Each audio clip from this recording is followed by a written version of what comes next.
एक और बड़ी खबर आपको बताएं, न्यूज 18 इंडिया को दिए मेगा इंटरव्यू में प्रधानमंत्री मोदी ने ओडिशा में बीजेपी का गठबंधन न होने के सवाल पर कहा कि प्राकृतिक संसाधनों के मामले में सबसे धनी राज्य होने के बावजूद ओडिशा के हालात ठीक नहीं है। बीजेपी को ओडिशा की सेवा का अवसर मिलना चाहिए।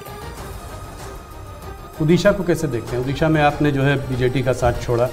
भारतीय जनता पार्टी वहाँ अलग रही है। बीजेडी ने मुद्दों के आधार पर केंद्र में हमारा समर्थन किया था, मुद्दों के आधार पर। और ऐसे बहुत से दल हैं जो मुद्दों के आधार पर हमें समर्थन देते रहे हैं। तो बीजेडी का हमारा नाता हो रहा, राज्य के अंदर हम बिल्कुल, उड़ीसा की पूरी अस्मिता खत्म हो रही है भाई। उड़ीसा की अस्मिता संकट में है। उड़िया लैंग्वेज वो खतरे में आ रही है। और मैं नहीं मानता कि उड़िया के लोग अब ये लंबे अरसे तक इसको सहन कर सके। इतने संसाधन है जी। आज उड़ीसा देश का रिचेस्ट स्टेट बन सकता था जी, रिचेस्ट स्टेट, लेकिन क्या हालत बना के रखी है।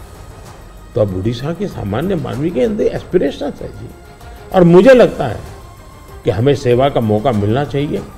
हम उड़ीसा को कहां से कहां पहुंचा कर देंगे।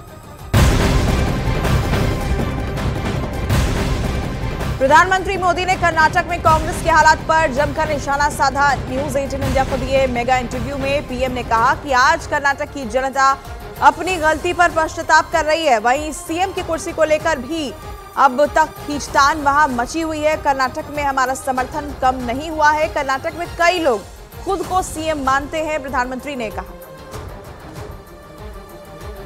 Regarding the guarantee schemes, in Karnataka, Congress promised 5 guarantees, and they, after coming to power, they delivered that one. They, as per their promise, they are delivering that one.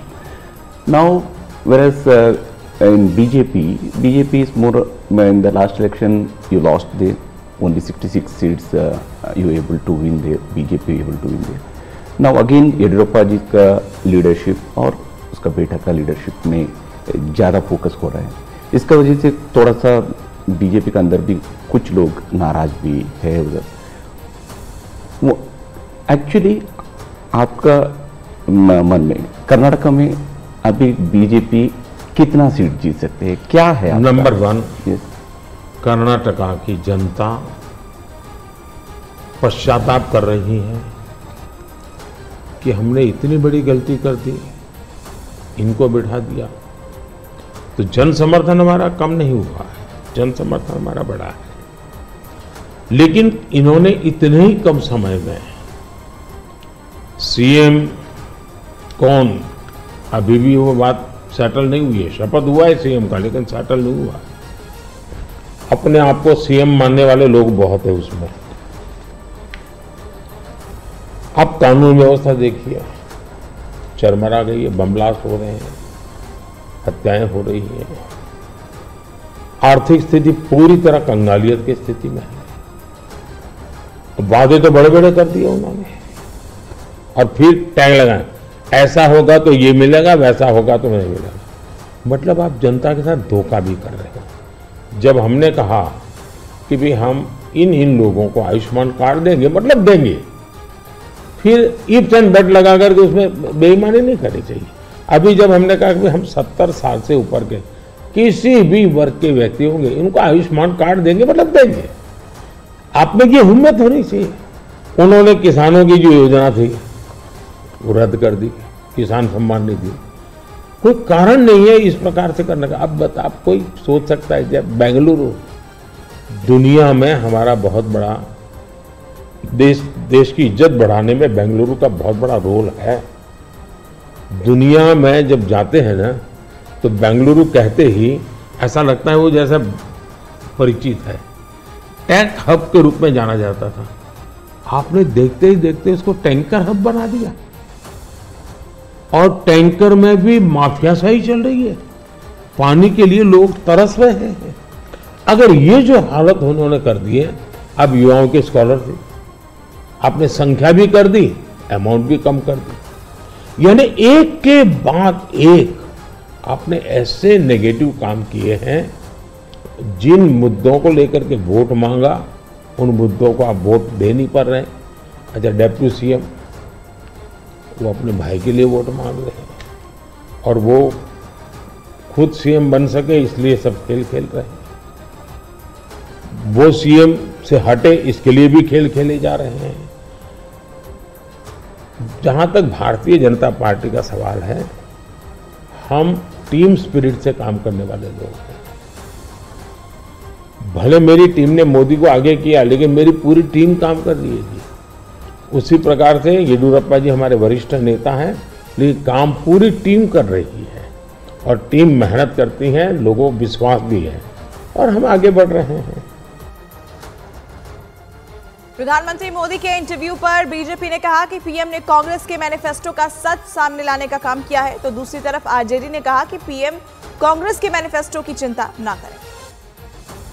आदरणीय नरेंद्र मोदी जी ने न्यूज 18 इंडिया को दिए गए साक्षात्कार में जिस बिंदु का उद्घाटन किया है, आप 1936 का मुस्लिम लीग का आप घोषणा पत्र देख लें। जिस तरह से बहुसंख्यकवाद का विरोध मुस्लिम लीग करता है, ठीक उसी तरह से बहुसंख्यकवाद पर टिप्पणी कांग्रेस के घोषणा पत्र में 2024 में किया जा रहा है। जिस तरह से पर्सनल लॉज की बात 2024 में कांग्रेस ने किया है, ठीक इसी तरह से पर्सनल लॉज की बात मुसलमानों के लिए करने की बात मुस्लिम लीग का घोषणा पत्र करता है। तो साफ तौर पर जो आदरणीय नरेंद्र मोदी जी कह रहे हैं, मुस्लिम लीग की छाप साफ तौर पर जो है 2024 के कांग्रेस के घोषणा पत्र पर दिखाई दे रही है। आदरणीय प्रधानमंत्री जी कांग्रेस के मैनिफेस्टो की चिंता न करें। पहले बीजेपी 10 वर्षों से अपने शासन में है, अपना मैनिफेस्टो क्या था और क्या किया इन्होंने पहले ये बताएं। ये जुमलेबाजी वाला मैनिफेस्टो बीजेपी की तरह नहीं है।